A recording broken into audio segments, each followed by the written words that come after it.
Big boss winner ಆಗಿರುವ ಹನುಮಂತನ ವಿಚಾರವನ್ನ ಕೇಳ್ತಿದ್ದಂತೆ ನಟಿ ರಾಧಿಕಾ ಕುಮಾರಸ್ವಾಮಿ ಅವರು ಖುಷಿಯನ್ನು ವ್ಯಕ್ತಪಡಿಸಿದ್ದು ಸದ್ಯ ಲೈವ್ ಒಂದು ಶುಭ ಕೋರಿದ್ದಾರೆ. ಸೊ ಬನ್ನಿ ಈ ಒಂದು ವಿಡಿಯೋವನ್ನ ನೋಡ್ಕೊಂಡು ಬರೋಣ.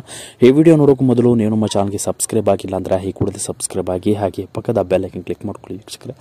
ಸ್ನೇಹಿತರೆ, ಸ್ಟಾರ್ ನಟಿ ಆಗಿರುವಂತಹ ರಾಧಿಕಾ ಕುಮಾರಸ್ವಾಮಿ ಅವರು ಬಿಗ್ ಬಾಸ್ ಕಳೆದ ಒಂದು ವಾರಗಳ ಬಳಿಕ ಇದೀಗ ವಿನ್ನರ್ ವಿಚಾರವನ್ನು ತಿಳಿತಿದ್ದಂತೆ ಇದೀಗ ಸಿನಿಮಾ ಶೂಟಿಂಗ್ನ ಬ್ಯುಸಿಯಾಗಿರುವಂತಹ ರಾಧಿಕಾ ಕುಮಾರಸ್ವಾಮಿ ಅವರು ಹನುಮಂತ ವಿನ್ನರ್ ಆಗಿರುವ ವಿಚಾರವನ್ನ ಕೇಳ್ತಿದ್ದಂತೆ ಬಹಳ ಸಂತೋಷವನ್ನು ವ್ಯಕ್ತಪಡಿಸಿದ್ದಾರೆ. ಅಲ್ಲದೆ ಲೈವ್ ಬಂದು ಬಿಗ್ ಬಾಸ್ ಹನುಮಂತ ಅವರಿಗೆ ಶುಭ ಕೋರಿದ್ದಾರೆ ವೀಕ್ಷಕರೇ. ಸ್ಯಾಂಡಲ್ವುಡ್ ನಟಿ ರಾಧಿಕಾ ಕುಮಾರಸ್ವಾಮಿ ಅವರು ಯಾರೇ ಬಂದರೂ ಕೂಡ ಸಣ್ಣ ವ್ಯಕ್ತಿಗಳನ್ನ ಗೌರವ ಕೊಟ್ಟು ಮಾತಾಡಿಸ್ತಾರೆ. ಹಾಗೆ ಬಡವನ್ನ ಬಹಳ ಹಳ್ಳಿ ಪ್ರತಿಭೆಗಳನ್ನ ಬಹಳ ಗುರುತಿಸ್ಕೊಳ್ತಾರೆ. ಸೊ ಸದ್ಯ ಇದೀಗ ಸಿನಿಮಾದ ಶೂಟಿಂಗ್ ಬ್ಯುಸಿಯಲ್ಲಿರುವ ರಾಧಿಕಾ ಕುಮಾರಸ್ವಾಮಿ ಅವರು ಸದ್ಯ ಬಿಗ್ ಬಾಸ್ ವೀಕ್ಷಣೆಯನ್ನ ಕೂಡ ಅಲ್ಪ ಸ್ವಲ್ಪ ಮಾಡಿದ್ದಾರೆ. ಸೊ ಹನುಮಂತನು ಕೂಡ ಫೇವರೇಟ್ ಕಂಟೆಸ್ಟೆಂಟ್ ಅಂತೆ. ಸೊ ಅವರ ಹಾಡುಗಳನ್ನ ನೋಡಿ ಅವರು ಎಂಟರ್ಟೈನ್ಮೆಂಟ್ ಅನ್ನ ಪಡೆದುಕೊಳ್ತಾ ಇದ್ರು. ಸದ್ಯ ಇದೀಗ ಬಿಗ್ ಬಾಸ್ ವಿನ್ನರ್ ಆಗಿರುವಂತಹ ಹನುಮಂತನಿಗೆ ನಟಿ ರಾಧಿಕಾ ಕುಮಾರಸ್ವಾಮಿ ಅವರು ಕೂಡ ಸಪೋರ್ಟ್ ಮಾಡಿ ವೋಟ್ ಮಾಡಿದ್ರು.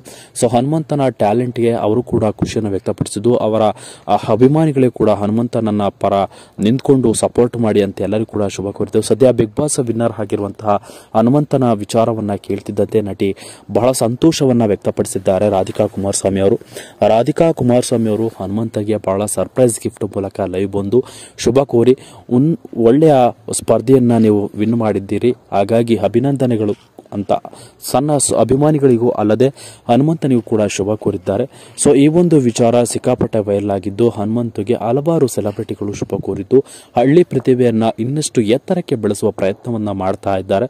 ದೊಡ್ಡ ಸ್ಟಾರ್ ನಟರಾಗಿದ್ರು ಕೂಡ ನಟಿಯಾಗಿದ್ರು ಕೂಡ ಅಹಮಿಲ್ಲದೆ ಹಳ್ಳಿ ಪ್ರತಿಭೆಗಳನ್ನ ಪ್ರೋತ್ಸಾಹಿಸುವುದು ಬಹಳ ದೊಡ್ಡ ಗುಣ ಅಂತಾನೆ ಅನ್ಬೋದು.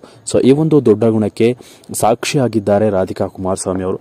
ಸೊ ಇದರ ಬಗ್ಗೆ ನಿಮ್ಮ ಅನಿಸಿಕೆಗಳನ್ನು ತಿಳಿಸಿ ಅಂತ ಹೇಳ್ತಾ ಮುಗಿಸ್ತಾ ಇದ್ದೀನಿ. Thank you.